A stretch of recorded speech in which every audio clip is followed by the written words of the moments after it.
কইরে আশেকের রাসূল, আওলাদের রাসূল, নবীর প্রেমিক, নবীর আওলাদ, নবীর জন্য জীবন দেউন না, নবীর জন্য মইরা যাউন না। একটারে তো দেখি না, আজকে ৩-৪ দিন হয়ে গেল। কোনো নাপ্তার পর নাপ্তা, কোনো মেগির পর মেগি, এটা নিয়ে তো প্রতিবাদ করলো না। ঘটনাটা কি? তোরা কি নবীর প্রেমিক নাকি বাবা ঠাকুরের প্রেমিক, দাদা ঠাকুরের প্রেমিক, তা ওই ঠাকুরের প্রেমিক, ঠাকুর প্রেমিক? মাজার ব্যবসা তোদের আসল পুঁজি? এই পুঁজি বাদ দে, এই ব্যবসা বাদ দে, ভালো হয়ে যায়, ইনকাম করে খা। মাজারে থেকে মাজার পূজারীর নাতি ফেসবুকে পোস্ট দিল, যারা আউলিয়া তাদের পুত্র সন্তান হয়, যারা দেউলিয়া তাদের কন্যা, যারা দেউলিয়া তাদের কন্যা সন্তান হয়। নবী মুহাম্মদ খুব খারাপ মানুষ ছিলেন। নাউজুবিল্লাহি মিন জালিক। ভিডিওটা বেশি বেশি শেয়ার করবেন। কুমিল্লায় কেন মাজার ভাঙা হয়েছে, এই যে মূল কারণটা হলো এটা।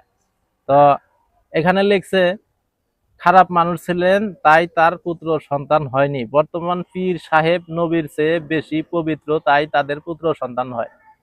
নাউজুবিল্লাহ কইতেন না? ওই মাজার যারা ভাঙছে তাদেরকে সেলুট জানাই। ওই মাজার যারা ভাঙছে তাদেরকে সেলুট জানাই। ওটা কোনো মাজার না, ওটা শয়তানের আস্তানা, ওটা ইবলিশের আস্তানা। এইরকম ইবলিশের আস্তানা বাংলাদেশে আরো লক্ষ লক্ষ আছে। প্রত্যেকটা ইবলিশের আস্তানা ভেঙে দাও, গুড়িয়ে দাও। মাজারের কথা আমি বলি নাই, বলবো না। মাজার ভাঙা যাবে না। ইবলিশের আস্তানা যেগুলা, যেখান থেকে নবীর বিরুদ্ধে কথা বলা হয়, যেখান থেকে আল্লাহর সম্মান ছোট করে কথা বলা হয়, যেই মাজারে আল্লাহর সেজদা পাওয়ার প্রাপ্ত সেই মাজারে যা সেজদা দেয়, সেই সব মাজার এগুলা শয়তানের আস্তানা। এগুলা কখনো মাজার হইতে পারে না। এই সমস্ত ভণ্ডদের আস্তানা, শয়তানের আস্তানা, ইবলিশের আস্তানা। ওইভাবে ফু দিয়ে উড়িয়ে দাও। মুসলমান হিসাবে আমার দায়িত্ব, আমি সাপোর্ট দিলাম। যদি আমার উত্তরবঙ্গে থাকতো আমিও একটা কাফেলা দিতাম। তবে আমাদের উত্তরবঙ্গে আলহামদুলিল্লাহ ভণ্ডর কোনো মাজার নাই।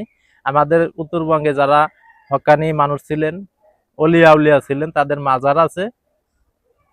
বাস কোনো নাচ গান, কোনো গাঁজা খাওয়া, কোনো আলাদা এক্সট্রা আস্থানা আছে ওইখানে। পাগল ছাগল এসে আস্থানা নিয়ে মানুষের সাথে সন্ত্রাসী, চাঁদাবাজি, লুচ্চামি, বদমাইশি, গান বাজনা আরো বিভিন্ন ধরনের কর্মকাণ্ড করতে পারে না।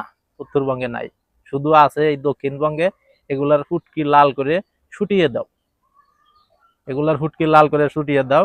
আমার যেটা সর্বশেষ কথা, এখন পর্যন্ত কোনো মাজার ব্যবসায়ী, কোনো মাজার পূজারী, কোনো শিরিক বেদাতি, মুশরিক, আলাউদ্দিন, নকশাবন্দি, তাহিরি, তারপরে আরো অনেক ভণ্ড আছে। সব ভণ্ড নাম আমার বলা সম্ভব না, জানি না ওগুলোর নাম, জানি না ওগুলা, তো কথাই শুনি না।